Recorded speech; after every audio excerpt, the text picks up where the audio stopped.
Mwami Yesu turagushima wowe waremye byose nkwabundiswe ngo mbere na mbere hari jambo yari kumuni Imana kandi jambo yari Imana mu byaremwe byose na kimwe kitaremwe nawe isi yaremwe nawe kandi ngo isi mwami wayijemo kandi yaremwe nawe isi ntiyakumenye isi ntiyakwakiriye waje mu bawe ariko abawe ntago bakwemeye ariko bakwemeye bose bakwizeye wabahaye ubushobozi bwo guhinduka abana b'Imana. Turagushima rero mwami ko twahinduwe abana b'Imana kubwo kwizera mwami Yesu, ariko kenshi tukaba tutazi icyo bisobanura, tukabaho nk'uko ibyo bintu nta mbaraga bifite cyangwa nta cyabaye muri twe, tugakomeza gutekereza nk'abisi, tukabaho nk'abisi, tukavuga nk'abisi. Mwamukomeze kutuvana mu bujiji, dufungura ubwenge, dutahure mwami uwo mugambi uhambaye, umugambi wa redemption, umugambi watumye duhindurwa abana, mu izina rya Yesu, amen. Haleluya. Tumaze kumva rero inkuru z'abantu babiri, Dawidi na Yosefu, ibyabaranze. None tubasha kureba rero ingaruka nziza zo kumenya Imana no kwimenya muri yo, ni ingaruka mbi zo kuba twamenya Imana ariko ntitwimenye muri yo. Turabireba muri Zaburi ya 23, murayizi mwese, Uwiteka niwe mungeri wanjye, ariko tuza gufata umurongo wa 5. Uyisome yose ariko turagaruka ku murongo wa 5 gusa. Uwiteka niwe mungeri wanjye sinzakena, andyamisha mu cyanya cy'ubwatsi bubisi, anjyana iruhande rw'amazi adasuma, asubiza intege mu bugingo bwanjye, anyobora inzira yo gukiranuka ku bw'izina rye. Naho nanyura mu gikombe cy'igicucu cy'urupfu, sinzatinya ikibi cyose kuko ndi kumwe nawe. Inshyimbo yawe n'inkoni yawe nibyo bimpumuriza. Untunganiriza ameza mu maso y'abanzi banjye, unsiza amavuta mu mutwe, igikombe cyanjye kirasesekara. Ni ukuri kugirirwa neza n'imbabazi bizanyomaho iminsi yose nyiriho, nanjye nzaba mu nzu y'Uwiteka iteka ryose, amen. Amen. Ariya ku murongo wa 5 rero, untunganiriza ameza mu maso y'abanzi banjye, unsiza amavuta mu mutwe, igikombe cyanjye kirasesekara, amen. Amen. Ari akajambo gahambaye basimbutsaho, ari akajambo gakomeye basimbutsaho. Tu dresses devant moi une table en face de mes adversaires. Nagobona ikintu basimbutse kuko bavuze ngo ununganiza ameza. Onvereza mugifata ngo tu dresses devant moi une table en face de mes ennemis. Mu Cyongereza, you prepare a table before me in the presence of my enemies. Nakintu mbona cyebuze before, devant moi. Mu Gifaransa hari ijambo rero ribuze mu Kinyarwanda, tu dresses devant moi en face de mes ennemis. Ari mu Kinyarwanda devant moi ntayihari. Wayumvise? Before me ntayihari. Before me ntayihari. Devant moi mu Gifaransa ntayihari. Bo bivuga gusa ngo imbere y'amaso y'abanzi banjye. Iki kibuze hano gifite meaning ikomeye mu cyo nshaka kuvuga. Ntabwo myumvase. Ununganiza ameza mu maso y'abanzi banjye. Hari ikindi bavuga? Sijya kuvuga ngo usuka amavuta bikomeye. Ndavuga turafata iyo agusa. Ununganiza ameza mu maso y'abanzi banjye. Ari kibuze. Foti ununganiza ameza. Kirese ntubishira gusa hari hano ngo ununganiriza yewe. Bivuga ngo ushiza ameza imbere yanjye, amen, n'abanzi banjye aho bari en face de moi, amen, nabo babireba. Tu dresses devant moi une table en face de mes ennemis. Fata urugero, wowe uri mu rugo, ufite inzu, imbere y'umuryango wawe, imbere aho ureba iwawe nyine mu rupangu rwawe hariho jardin nziza, hariho ubusitani bwiza. Hanyuma hakurya y'iwawe hari umuturanyi, nawe ari iwe, tuvuge bya bipangu nta bihari, uramubona, arakubona, iyo ashatse kubona arakubona, nawe uramubona, asohotse yinjiye. None se hagati yawe n'uriya muturanyi hari iki? Wowe uhagaze imbere y'inzu yawe, imbere y'umuryango wawe, hariya hakurya en face, opposite, hariho umuturanyi, imbere yawe hari ubusitani, hariya hakurya hari umuturanyi, hagati yawe n'umuturanyi hari iki? Hari ubusitani. Mwayibise? Mufate ubwo busitani nk'ayo meza Uwiteka yateguriye Dawidi, arimo ibyiza byose umutima wifuza, sibyo? Hanyuma ameza arayabona, n'uriya muturanyi arabona, ariko uriya muturanyi ni umuturanyi ahora amwifuriza inabi buri gihe cyose, ndetse harigana ahagarara imbere y'irembo rye akamutuka, ati yewe rumwe nzakwica. Murabyumva? None amen. Iyo rero turi Dawidi, tuvuge wowe uri ufite ubustani imbere y'umuryango wawe, apana hanze, tiyo. Iyo usotse mu muryango urabona jardin hari. Noneho hakurya nawo ko nta bipangu twabikuyeho, uriya muntu w'umugome ni umuturanyi, arakureba, uramureba, sibyo? None iyo uhagaze gutya mugahurana nawe ahagaze hari, ya jardin yawe nziza ntabwo akuvangira. Mu bisanzwe uhora winjoyinga, unezerwa kubona iyo jardin. Ndavuga abakunda jardin, ndavuga abayikunda, bakunda kureba indabo, bakunda kureba jardin, bakumva bafite inspiration, sibyo?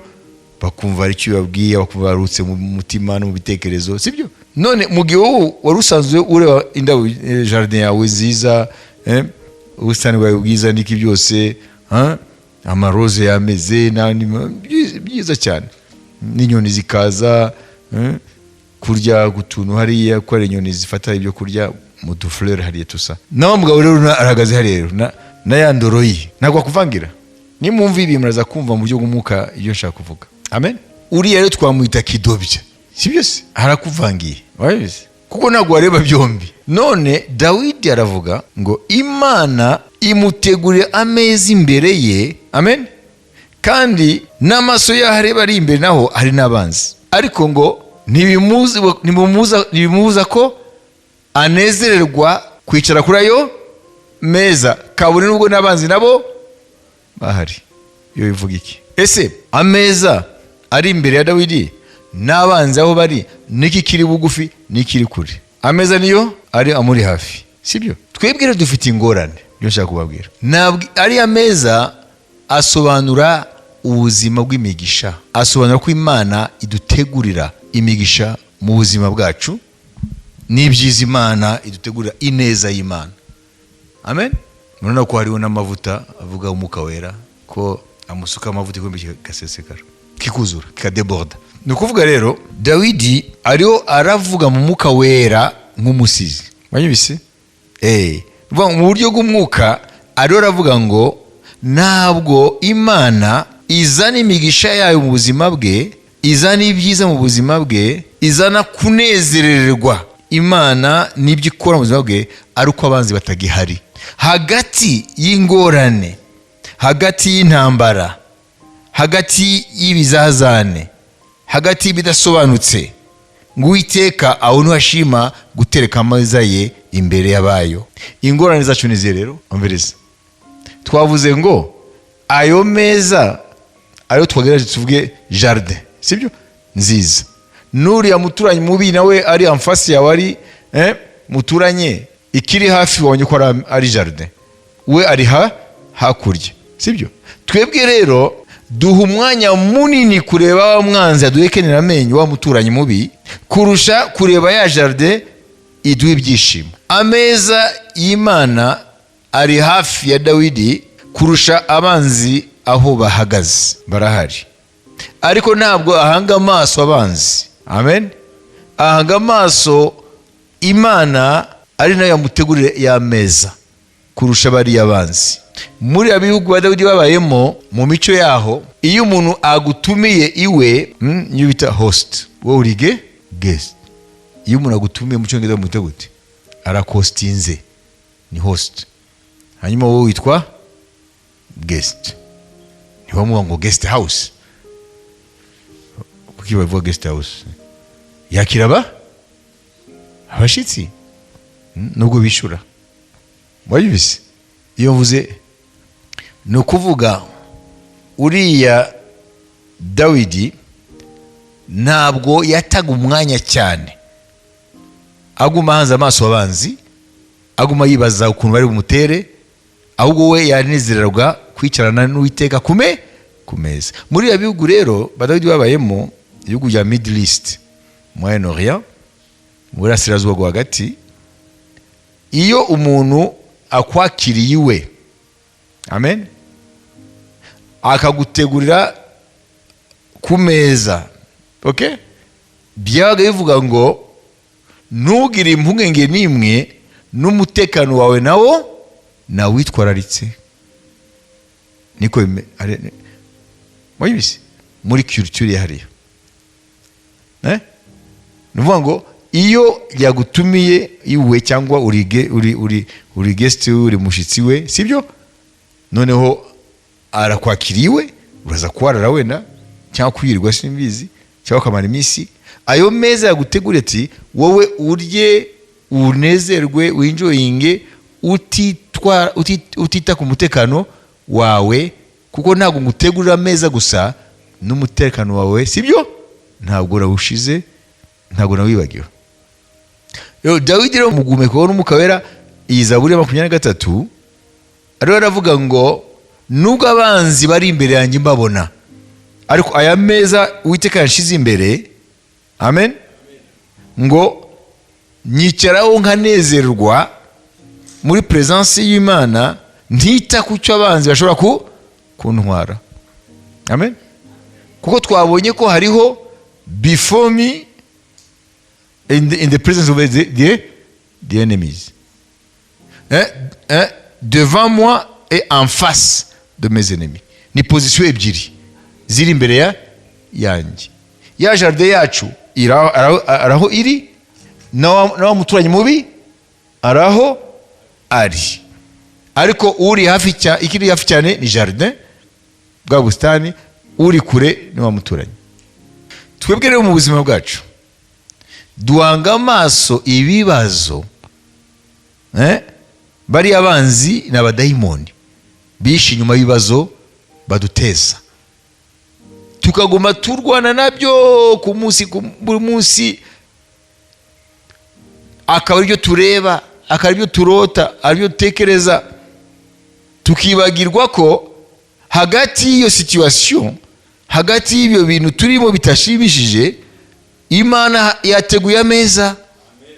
Imana yagwa icyubahiro. Nuvuga ngo yaruteguriye imigisha, hari ibyiza yateguye, ntabyo twe tubona. Twe tubonera ibiri kure aho kubona ibiri hafi, kuko ameza yari hafi ugereranye n'abanzi. Twe twirebera abanzi bikaduhisha kureba ameza.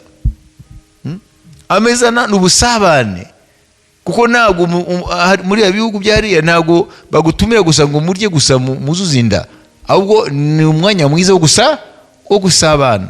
Niyo mubwirana amakuru, mubazanya amakuru, ndetse n'amasezerano menshi akavukaho, ubufatanye. Amen. We, kuko hariya ntabwo iyo umuntu agutumiye ku meza, abakubashye buryo ukomeye, abagufata mu rwego rw'inshuti. Niyo mpamvu Yesu igihe, amen, haleluya, igihe Yuda yahagurutse ku meza agiye kumugambanira, yaravuze ngo amen. Ni ijambo riri ryamuvuzeho imyaka 1000 mbere yo kwaza muri Zaburi. Ngo usangira nanjye ku mbehe ngo niwe ahagurutse kungambanira. Kuko ni ngo ni kirazira yakoze. Mwayuzi muri culture hariya, munaga gaciro za hariya mu bihugu by'Iburasirazuba bwo hagati, cyane ndavuga mu gihe cya Yesu Kristo, hariya muri Middle East, muri Moyen Orient, umuntu agutumiye ku meza nuvuga ngo ntabwo akwishisha, arakwiyumvamo. Okay? None Yuda ari ku meza n'umwami kandi yagurutse kumugambanira, yakoze kirazira. Amen. None Dawidi hano aravuga ati Uwiteka yamutumiye ku meza. N'Uwiteka yamutumiye ku meza. C'est une table de communion entre amis. N'ameza yo gusabana n'umukunzi. Okay? N'ameza yo kwiyumva ko umutima w'Imana n'umutima wa Dawidi, amen, bitera hamwe. Nta gisika kiri hagati. Wa muganyi wanyu, love is flowing from one side to the other and vice versa. Ngo urukundo ratemba ruva mu mutima w'Imana rujya ku mutima wa Dawidi, ruva mu mutima wa Dawidi ujya ku mutima w'Imana. Ibyo rero bimuzanira icyo bita security, safety. Hallelujah. He felt safe in the presence of the Lord. Uyu munsi rero twebwe rero kuko dufite ubusabane bucumbagira, bamwe butanahari, tukagira gusaba ibidini, gusaba imihango no kugenda no gusenga gusa, mwabivise twirebera abanzi aho kureba ineza y'Uwiteka ya buri munsi. Mwabivise niyo mpamvu bibyara iki kutishimira agakiza. Buri munsi turi overloaded, turaremerewe n'ibibazo. Abisi ntibabona itandukanirizo, nicyo kibazo. Fata rero iminota 5 ugende wibaze wowe, ese mu buzima bwa buri munsi nk'umukristo ujya ubona ineza y'Imana cyane kurusha kubona ibibazo byishemwo abanzi, abadayimoni? Utinda ku bibazo cyane kurusha gutinda ku neza y'Imana? Ubyibazeho. Ese ujya utinda ku bibazo aho gutinda ku neza y'Imana? Goodness of the Lord. Ujya utinda ku neza y'Imana cyangwa utinda ku bibazo? Kuko ibibazo ni babanzi. Amen. Ameza niyo neza y'Imana. Aho usabanira n'Imana, Imana ikaguha umugisha, Imana ikakugira neza. Amen. Hanyuma rero uyu munsi rero ufata ingamba. Ubushize twarebye uko abisi bafata ingamba, nuko tw'abakristo twe gufata ingamba. Amen. Uzasanga kenshi bikubuza kunezerwa ntabwo ari uko byacitse gusa, oya, ni ukubera ko utinda ku bibazo kurusha gutinda kuneza Imana ikugirira. Ega ntabwo twahamagariwe idini, oya, ngo twahamagariwe ubusabane n'Umwami wacu Yesu Kristo. Twahamagariwe kuba ku meza. Iyo rero ndaza kubabwira rero nitugaruka mu 5 ingaruka rero yo kuba ku meza, uretse ya migisha imeza isobanura, sibyo, bwa busabane, amahoro, byishimo n'ibindi. Amen. Ndaza kubona rero ingaruka zindi. Umaze kumva rero yuko ingorane z'abakristo benshi batinda cyane ku ntambara barimo, batezwa n'abadayimoni, aribyo byitwa ibibazo tuba tubona buri munsi mu buzima bwacu, aho gutinda ku neza y'Imana. Ibyo rero bibyara iki rero? Bibyara rero cya mbere kwiheba, kwigwanirira, gushidikanya, ubwoba, kwifuza kumera nk'abandi batazi Imana. Ibyo byose n'ibindi bisa nabyo biva kuri ibyo, aho kugira ngo turebe ameza y'umwami ariyo aturi hafi, ni ukuvuga ngo ineza y'Imana, ahubwo tureba ibibazo n'ababiduteza abadayimoni babyishimo bitunyaga umunezero w'agakiza. Iyo rero tumeze nka Dawidi, kabone n'ubwo abanzi bari imbere yacu ariya, ariko hafi yacu, imbere y'amaso yacu twicaye ku meza y'Uwiteka. Kuba turi ku meza y'Uwiteka rero, twumvise ko mu muco wa biriya bihugu byo mu burasirazuba bwa hagati aho Dawidi yabaye, iyo umuntu agutumiye iwe, igihe cyose uri iwe, igihe cyose uri aho, aba akubwira yuko udakwiye guhagarika umutima, n'umutekano wawe waratekerejwe, wowe akazi kawe unezerwe hamwe n'uwagutumiye. Amen. Hano rero uwatunganije ayo meza imbere ya Dawidi ni Imana ubwayo. Mwumvise yuko avuga ko Uwiteka amutunganiriza ameza imbere mu maso y'abanzi, amutunganiriza ameza imbere ye mu maso y'abanzi. Ariko ntabwo yagarukiye aho, yahise avuga ngo unsize amavuta mu mutwe, igikombe cyanjye kirasesekara. Kubera iki avuze ayo meza akavuga n'ayo mavuta? Kubera ko amavuta ni symbole ya Saint Esprit, ni ukuvuga ngo ni umwuka wera. Amen. Ni ukuvuga ngo umwuka wera muri ubwo busabane bwa Dawidi n'Imana ye, aribyo bigaragazwa n'ariya meza. Amen. Birushizaho gusesekaza amavuta y'Imana ku buzima bwe. Anointing y'Imana irushizaho gukura uko asabana n'umwami, kuko ya meza ni ameza y'ubusabane. Amen. Ni ibihe byo gusabana n'Imana, bituma rero nivo ya anointing, umwuka wera aronka uburyo noneho bwo kutwuzuza neza mu gihe turasabana n'Imana, binyuze mu masengesho, binyuze mu ndirimbo, binyuze mu ijambo ry'Imana, kurisoma no kuritekerezaho no kuriganiraho. Amen. Hanyuma iyo bigenze gutyo rero, Uwiteka ahita atubwira ibyo yabwiye Yoshafati n'Abayuda igihe bari batewe n'ingabo z'amahanga zishize hamwe, coalition des nations païennes, ngo wumva Yoshafati, mwami Yoshafati, namwe Abayuda mwese nimukuka umutima, iyi ntambara si yanyu, intambara y'Uwiteka. Igihe cyose turi kumwe nawe ku meza, bari abanzi ntabwo ari afere yacu, ni afere y'Uwiteka. Imana yahabwa icyubahiro. Icyo kintu mucyandike. Amen.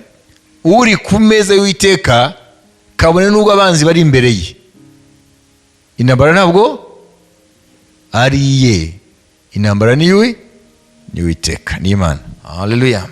Ingoma za 2:20. Iri jambo rwose turimenye, 13 kugeza kuri 15. Aya magambo abwirwa gusa bande? Abari ku meza y'Uwiteka. Nuko Abayuda bose bahagarara imbere y'Uwiteka, bari kumwe n'abana babo batoya, n'abagore babo, n'abana babo bakuru.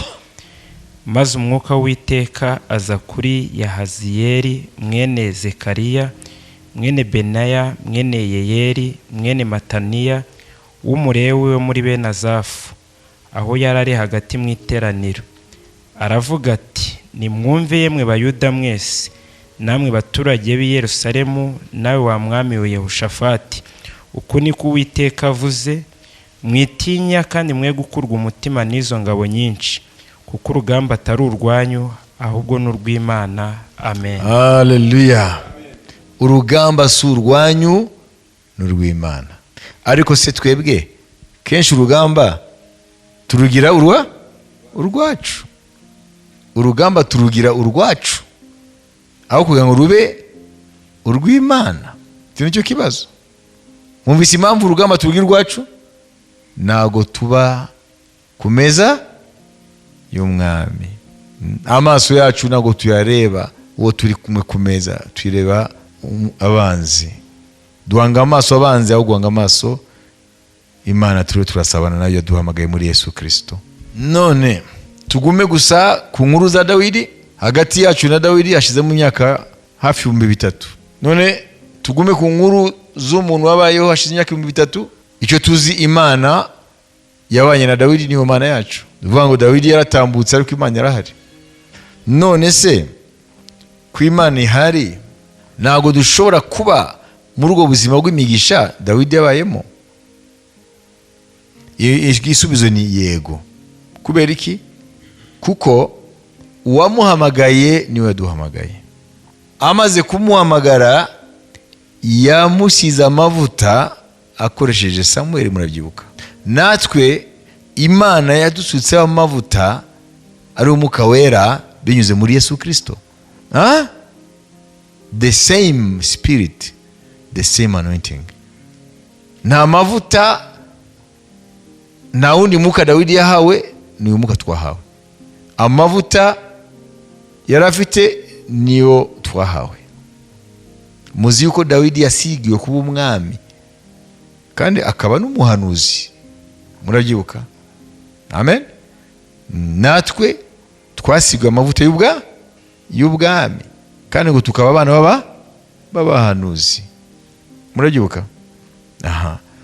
None rero nimba twarasizwe nkuko Dawidi yasizwe, kabone nubwo imihamagaro iri kwinshi, ariko isoko yayo ni imwe kandi intego yayo ni imwe, ni uguhesha Imana icubahiro, gusohoza umugambi w'Imana. None kubera iki twebwe tudashobora kuba mu buzima bw'imigisha nka buriya bwa Dawidi? Ngira mvuge ibintu nka bingahe 5 bigaragaza impamvu twasizwe. Kuko Dawidi yaravuze ngo ndacyafite intege nke nubwo nasizwe. Twabonye ko uyu munsi tutibanda kuri kiriya gihe yabivugiye atari umwami mu buryo bugari, yarakiri umwami w'agace kamwe, ariko turafata gusa hariya yavuze ngo yarasizwe. Natwe twarasizwe. None umuntu yasigiwe iki? Wowe wahamagawe n'Imana muri Kristo wasigiwe iki? Ntabwo tuzasigwa, twarasizwe. Turi anointed already. Twarasizwe. Amen. Nous avons déjà été oint. Twarasizwe. None twasigiwe iki? Icyambere, twasizwe nk'ikimenyetso cy'uko tutakiri abasatani, tutakiri ab'isi, turabe. Yadusize nk'ikimenyetso ko turabe. Abakorinto wa 2:21-22. Abakorinto wa 2 igice cya mbere 21-22. Turagenda vuba. Donc nous avons été oints comme signe d'appartenance. Twasizwe nk'ikimenyetso ko turabe. We belong to him. Who anointed us?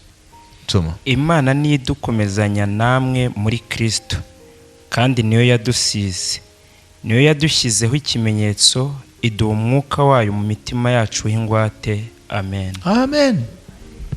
Dufite ikimenyetso, twarasizwe.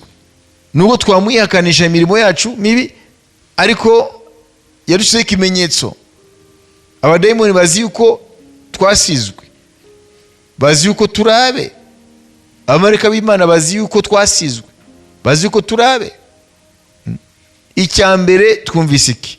Kumenya Imana no kwimenya muri yo. Menya rero ko mu Mana wowe washizeho ikimenyetso. Imana yahabwa icyubahiro. Umenye ko utakira uwawe, utakira uwabariya, utakira uw'isi, utakira uwa Satani, uruwayo. Ibyo bifite implication ikomeye cyane. wabyumvise? Igihe cyose rero utaremera ko wasizwe ukibishidikanyaho, you are in trouble. Uri umugorane. Niyandi uyirebera abanzi aho kureba ameza. Amen. Hari ikintu cyagukoreweho igihe wizera Yesu. Imana yagushize ikimenyetso, umwuka wera ariyo mavuta. Imana yagusize uruwayo. Imana ishimwe. Abapfumu n'abaruzi bamenye ko uruwayo. Babazimu bajyaga badurumbanya imiryango yanyu bamenye ko utakiri muri bo. Amen. Haleluya. Amen. Ufite andi mateka muri Kristo. Imana ishimwe. Icya kabiri, twasigiwe iki? Twasigiwe kurindwa. Amavuta y'Imana twasizwe ari umwuka wera, ntabwo ari ikimenyetso gusa ko turi abayo, ahubwo ni ikimenyetso cy'uko turinzwe, turindirwa wa munsi Umwami azaseruka. Dusoma muri Petero wa mbere 1:5. Petero wa mbere 1:5. Twasigiwe kurindwa. We are highly protected. Turarinzwe against darkness powers. Turarinzwe against witchcraft, abarozi. Turarinzwe against darkness powers. Turarinzwe imbaraga z'umwijima. Mwebwe abarindwa n'imbaraga z'Imana kubwo kwizera, murindirwa agakiza kitegure kuzahishurwa mu gihe cy'imperuka. Amen. Amen. Turarinzwe. Abasize amavuta bararinzwe. Kuko na Dawidi yavuze ngo yinjoyinza ameza y'umwami aho kwita kubanzi. Kubera yuko umwami, amen, yamuhamagaye ku meza, amuha n'icyizere kwa murinze, ntajye ku meza ahagarika umutima ko ari kiza kumutera, ahubwo yinjoyinga ayo meza. Imana yabwa icyubahiro.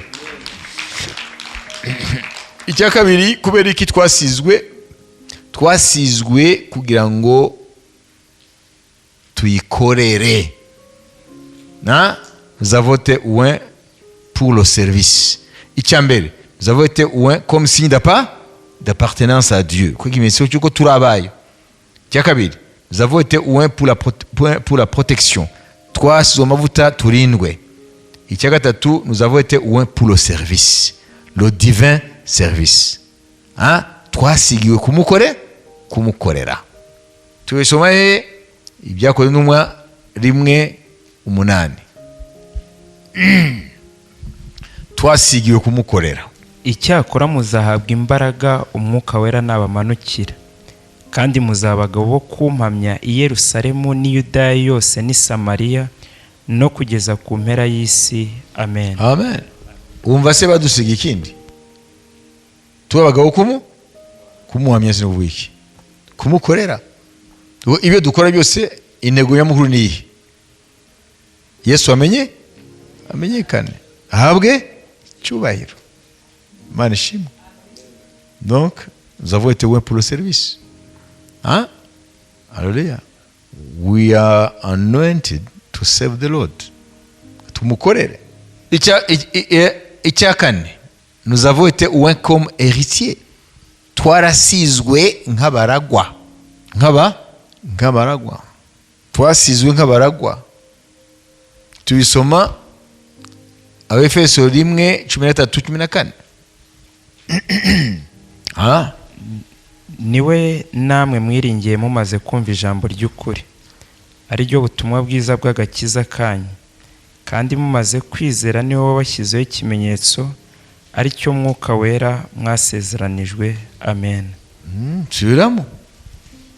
Niwe namwe mwiringiye mumaze kumva ijambo ry'ukuri, ari ryo butumwa bwiza bw'agakiza kanyu, kandi mumaze kwizera niwe wabashyizeho ikimenyetso, ari cyo Mwuka Wera mwasezeranijwe. Amen. Komeza urundi murongo ukurikira. Uwo twahawe ingwate yo kuzaragwa wa murage, kugeza ubwo Imana yaronse izabacungura, ubwiza bwayo bushimwe. Amen. Bushimwe rwose. Nimumva ko twasigiwe kuragwa. Haleluya. Ni kuvuga wowe uri umuragwa, wasigiwe nk'umuragwa, nk'umuraganwa na Kristo, umwandu utazigira ubora cyangwa kugajuka. Erega abafaza bavuga ngo c'est trop beau pour être vrai. Ni byiza cyane iyo urivuga, ariko twibaza ngo irabeshya, kuko ari byiza cyane biratunana ko bitwinjiramo. Si ikibazo ra, turabaraganwa na Kristo. Kugira ngo ubyemere, reka nkongere indi verse. Abagalatiya ibice 4. Asigaye ikindi kimwe, nyuma dushima Imana. Abagalatiya ibice 4 wageze. Abagalatiya ibice 4 umurongo wa 6 n'uwa 7. Kandi kuko muri abana bayo, nicyo cyatumye Imana yohereza umwuka w'umwana wayo mu mitima yacu, avuga ati Abba Data. Nicyo gituma utakiri imbata, ahubwo uri umwana. Kandi rero ubwo uri umwana, uri n'umuragwa ubihawe n'Imana. Amen. Uri umuragwa. Imana yamashimeje ku Mwami Yesu Kristo. Uri umuragwa. Umwuka Wera wahawe, amavuta wasizwe, arakubwira ko wasigiwe kuba umuragwa.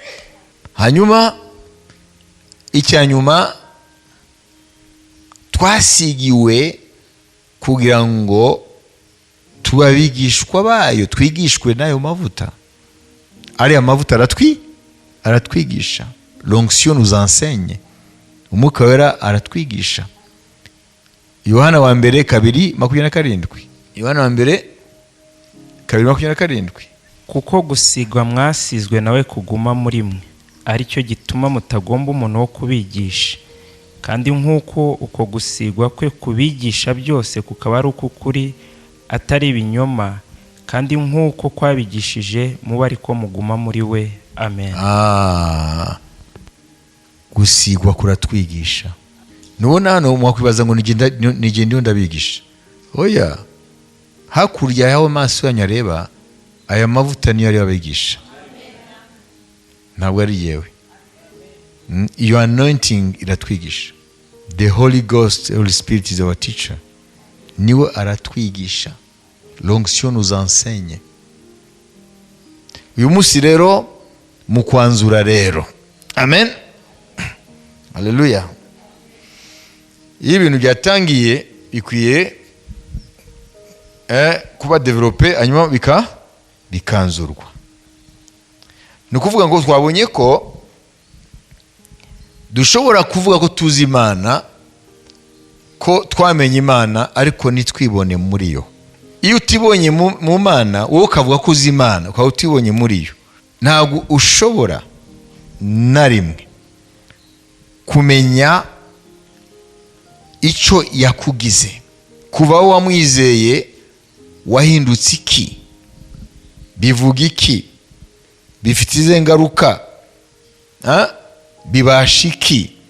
Iyo byose bimenywa gusa n'umuntu atamenye Imana gusa, ahubwo yimenye muri yo. Murabona kenshi duhagarara ku ijambo Paulo yavuze, nitumenye n'ibindi yavuze ahandi, ngo ndazi uwo nizeye. Abakristo benshi barabizi ibyo yanditse muri Timoteyo, ngo ndazi uwo nizeye. Ariko hari ahandi avuga ko, amen, haleluya, ashobozwa byose na Kristo umuha imbaraga. Bivuga ngo ariyizi muri we yuko nta na kimwe gishobora kumutinyisha. Ntabwo yamenye umwami gusa, yarimenye mu mwami. Haleluya. Ikiduha insinzi imbere ya Satani ntabwo ari kumenya umwami Yesu gusa, ni ukumumenya kandi tukimenya muri we. Niwe tumenya rero uri we. reka dufate urugero rwa Dawidi imbere ya Goliyati. Ese bariya umwami Sawuli n'ingabo za Isirayeli zose ntabwo bari bazi Uwiteka? Niko mwibaza? Bari bamuzi. Amen. Bari bamuzi Uwiteka Imana ya Isirayeli, bari bamuzi, bari bazi amateka y'ubwoko bwabo. Amen. Y'ishyanga rya Isirayeli bari babizi kuva kuri Aburahamu sekuruza wabo. Ariko iriya ntakebwe mu Filisitiya barayirebaga bagahamuka, uhereye ku mwami wabo ukageza no ku bandi bose bakajya kwihisha. Kandi mu ngabo za Sawuli harimo n'abakuru ba Dawidi. Ariko ni gute Dawidi yubahutse uriya Goliyati kandi yari muto? Kubera iki yamwubahutse? Nuvuga ngo we ntabwo yari azi Uwiteka gusa nk'uko bariya ba Sawuli na Isirayeli bari bamuzi, we yari yizi muri we. Imana ihabwe icyubahiro.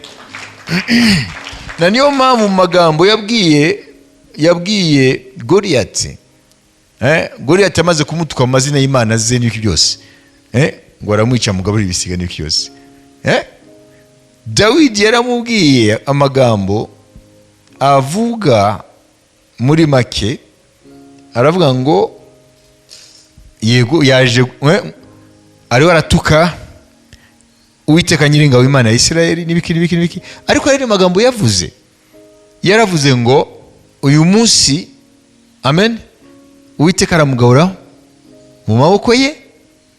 Amen.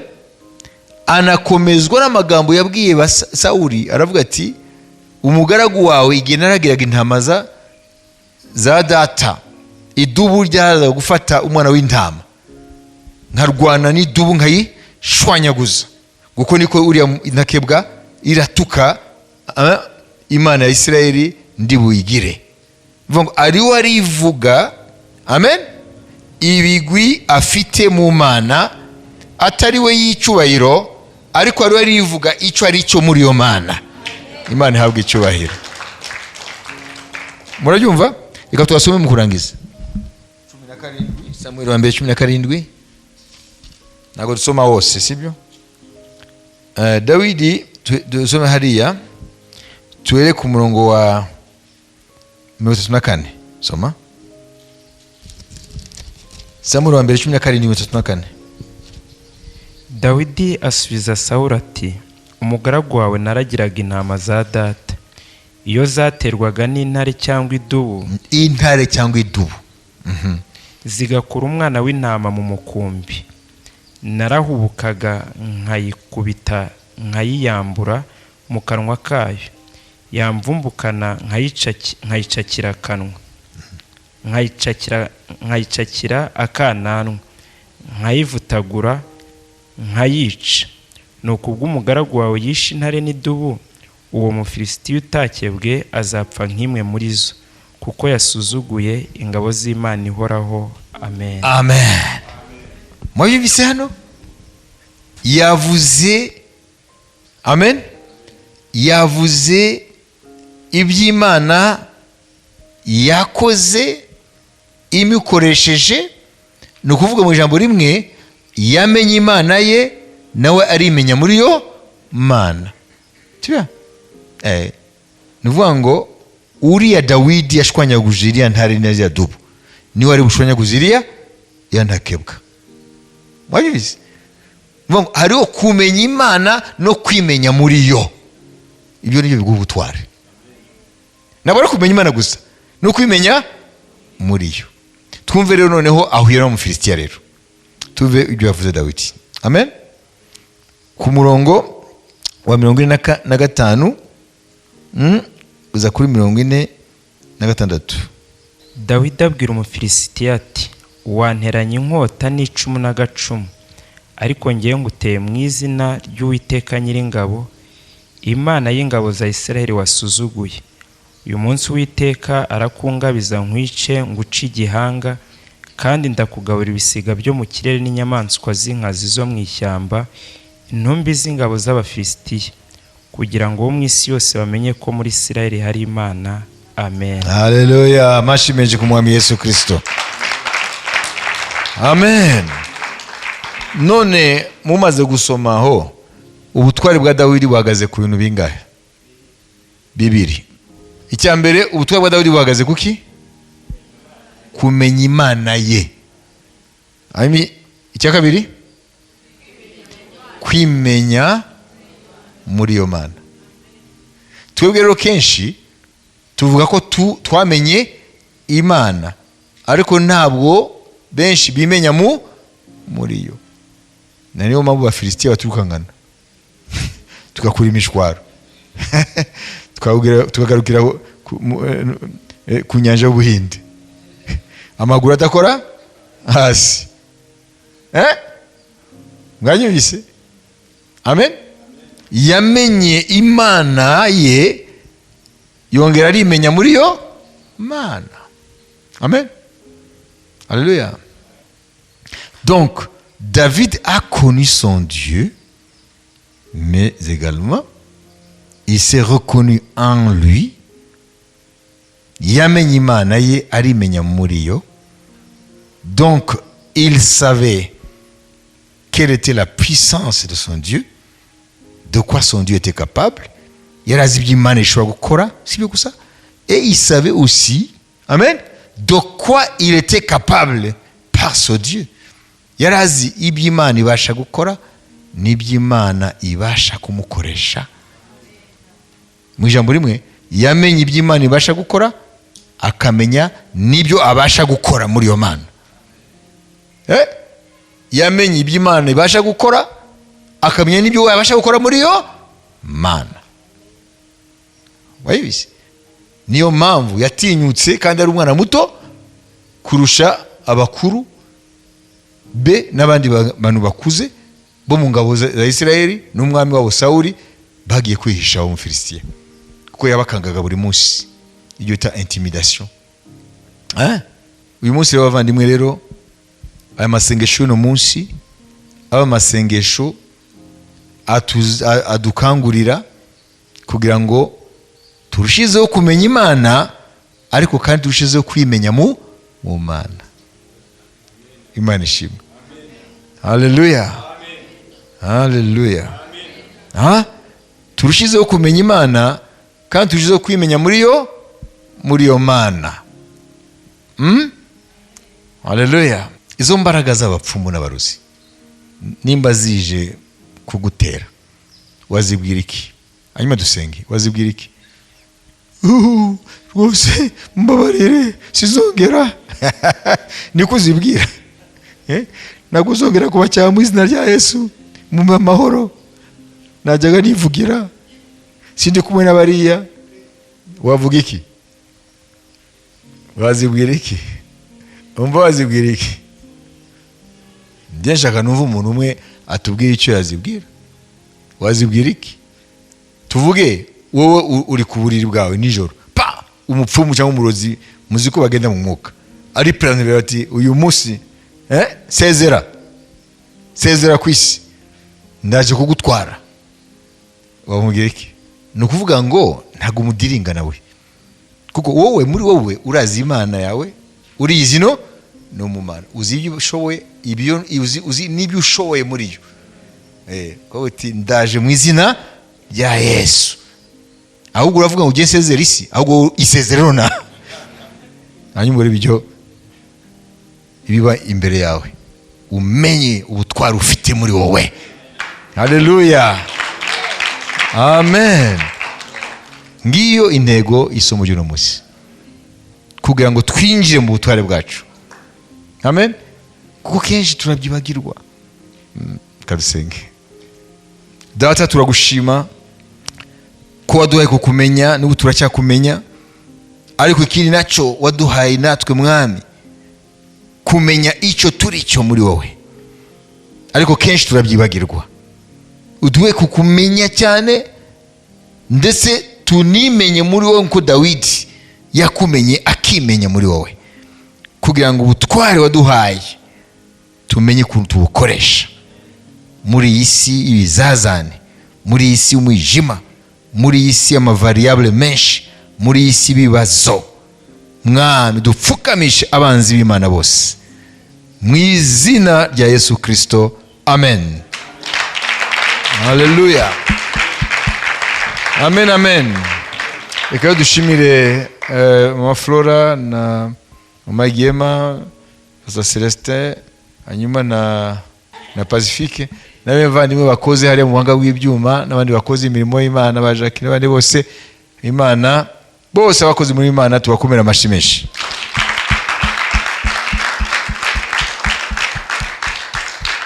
Namwe rero ndabashimiye mwabonetse umunsi, twikomera amashyi natwe.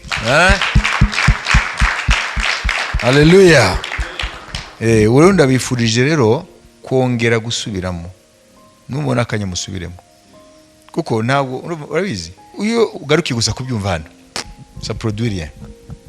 Ukwiye kubisubiramo, aho niho Umwuka Wera abyubaka neza muri wowe. Nabibizi pana gusa kuguheruka ubyandika cyangwa ubyumva hano, fo kubisubiramo, ntuyibagirwe. Hari abanzi ariko hari ameza, kandi biri hafi yawe niki n'ameza. Bwana wabariki.